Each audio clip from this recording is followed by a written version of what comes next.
Selamat datang kembali di pembahasan mendalam kita.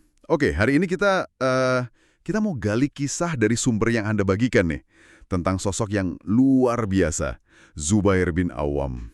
Ia Zubair bin Awam. Beliau kan sepupu Nabi Muhammad ya, sekaligus salah satu sahabat terdekat.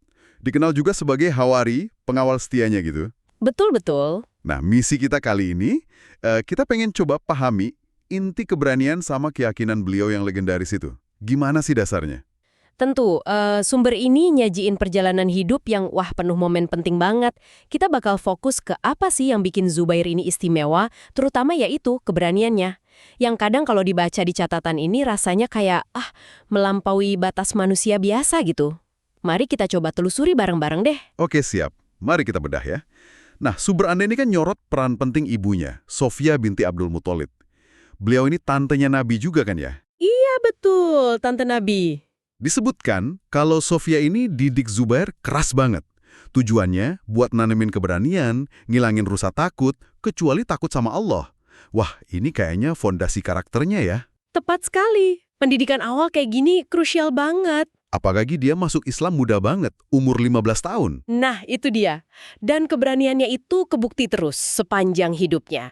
Salah satu contoh paling nonjol nih dari sumber yang kita punya, itu pas Perang Khandak. Waktu itu Nabi Shallallahu Alaihi Wasallam nyari relawan buat misi bahaya banget. Misi buat cari info soal potensi pengkhianatan suku Bani Quraidah. Dan Zubair langsung maju, gitu ya. Langsung. Bukan cuma sekali lagi. Sumber ini nyatet dia nyusup sendirian ke benteng musuh yang dijaga ketat, itu sampai 3 kali. Demi informasi penting. 3 kali sendirian. Bayangin resikonya. Tindakan heroik banget ini sih. Makanya dapat gelar Hawari, pengawalku dari Nabi Shallallahu Alaihi Wasallam. Resikonya itu loh, luar biasa. Gelar Hawari itu sendiri udah jadi bukti kepercayaan mutlak ya. Pengakuan atas loyalitas sama keberaniannya yang nggak tertandingi. Tapi itu bukan satu-satunya cerita loh. Di Perang Yarmuk ceritanya lebih mencengangkan lagi. Perang Yarmuk yang lawan Romawi itu ya? Betul.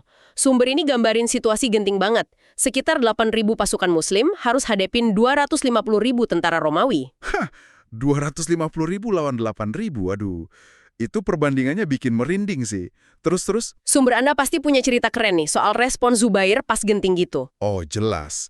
Sumbernya ngelukisin gambaran yang, jujur aja, agak sulit dipercaya. Jadi Zubair ini nggak nunggu komando serangan umum.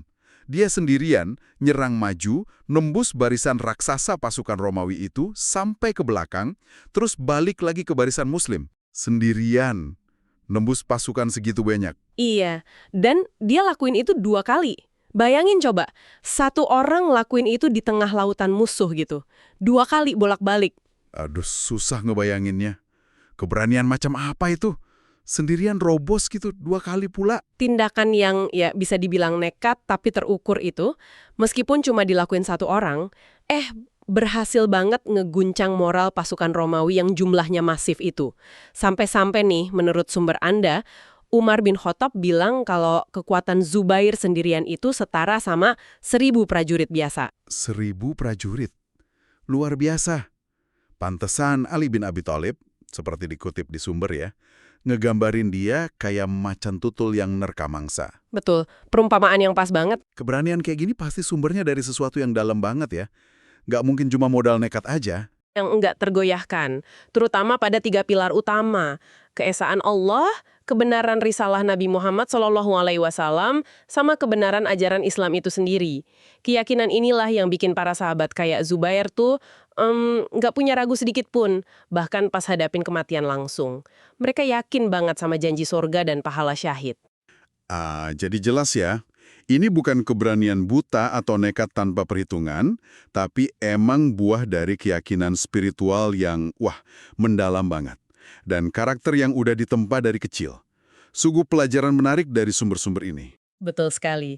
Jadi intisari penting nih yang bisa kita tarik dari sumber Anda, Zubair itu nunjukin gimana keyakinan total itu bisa secara fundamental mengubah cara kita mandang resiko. Buat dia, bahaya fisik di Khandak atau Yarmuk itu jadi kayak kalkulasi sekunder aja gitu, dibandingin sama kepastian janji ilahi. Jadi ini bukan sekedar berani, tapi perspektif yang beda banget soal prioritas hidup dan makna pengorbanan. Sebuah figur yang benar-benar nunjukin gimana iman bisa naklukin rasa takut paling dasar ya. Keberaniannya di medan perang jadi legenda. Legenda banget. Dan sebagai penutup nih, ini mungkin satu pemikiran buat Anda renungkan ya, terinspirasi dari sumber kita tadi. Zubair itu sengaja namain putra-putranya pakai nama para syuhada. Harapannya biar mereka bisa neladanin para pahlawan itu. Wah, menarik itu. Nah, pertanyaannya, apa ya maknanya buat kita hari ini? Buat mewariskan semangat dan keyakinan bukan sekedar nama aja loh ya, ke generasi mendatang. Sesuatu buat direnungkan bareng-bareng. Iya, pertanyaan yang bagus untuk dipikirkan. Oke, sampai jumpa di pembahasan mendalam kita berikutnya.